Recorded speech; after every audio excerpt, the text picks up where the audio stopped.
So I got an interesting comment on all these exposures of how Marx hated every group of people on the planet and loved talking about them by racial epithets.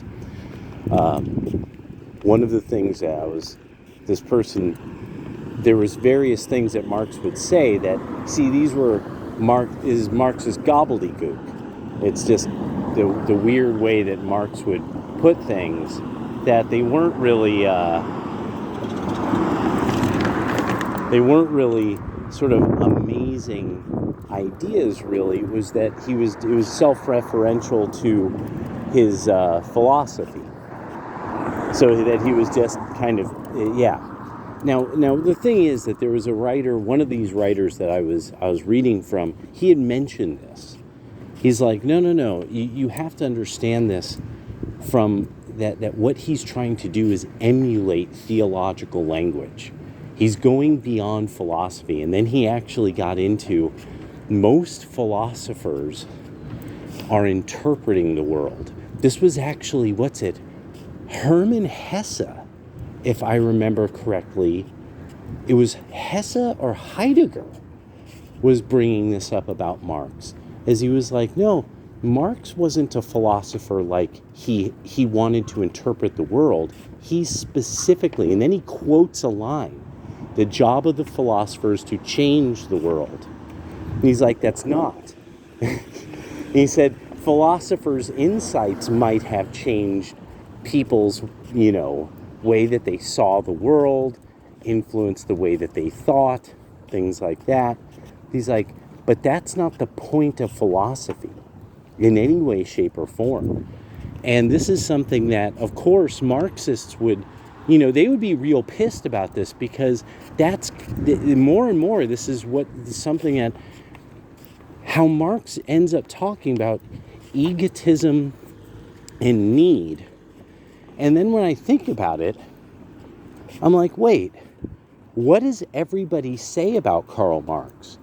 Karl Marx was always calling them up for money. He was always begging everyone he knew for money all the time. So his personal needs. And then, what was it for? For him. So he could spread his ideas. So it's this fascinating moment that he's actually pointing out exactly the vices that he was plagued by. And then saying these vices are not just the vices of, he goes, remember, he said that fundamentally, he was saying these were intrinsic vices to Jewish people, is what Karl Marx was saying. And then saying because of this, it then extends into Christianity,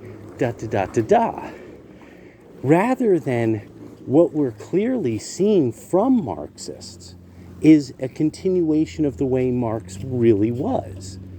That all they're doing is, you need to pay our college tuition. Why? Well, because we need you to.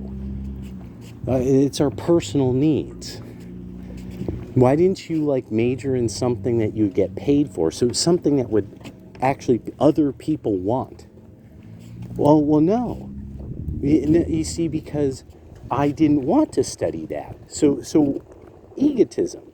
So almost every possible thing about Marx is really more of, I do that, my followers do that, but no, it's really you guys.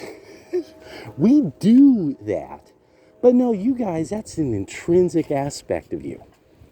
So now this is becoming absolutely fascinating, that you start to really see the nature then of when you're dealing with Marxists, when they're trying to defend their ideas, that they can't really.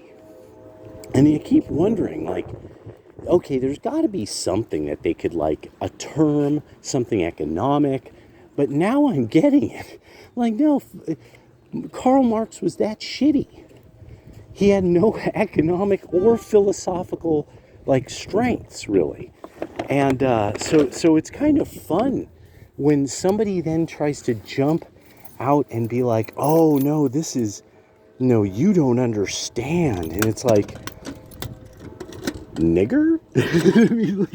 Because at some point it becomes that, but Karl Marx liked the N-word and he hated Jews. It was like, I don't understand what I'm missing here about the guy. And so it's just kind of fun, like to see how, and when I snapped back at this dude in the comments, I was like, well, what subject don't I understand? Like, you're not saying there should be a subject I don't understand. You could point to it, like using words. There should be like a subject that you could, some kind of object that you could say, you don't understand this. But no, there was no there. And more I'm starting to really enjoy something that such a form of thinking must kind of do. And this is that area of, like, where it go a little Chatelet, a little waxing, a little theoretical theology. There's the Trump curse. What if it's not the Trump curse? What if actually what's happening is it's the demonic power of Karl Marx doing exactly what it's supposed to? Oh, you rebelled and you started lots of fires. Good work. And then, and now look at Portland. Now look at San Francisco. Now look at San Jose.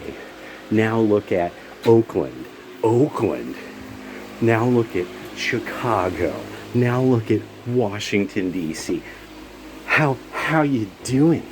How you doing there in your democratic city now? And now I'm like, no. It's not you fuck with the Trump, something happens. It's no, you embrace Karl Marx. You embrace his thinking. You act like a socialist or a communist or a Marxist. And that's that. You start, the scales of karma start getting heavier and heavier on one side. And the scales, as you all know, must always come into balance.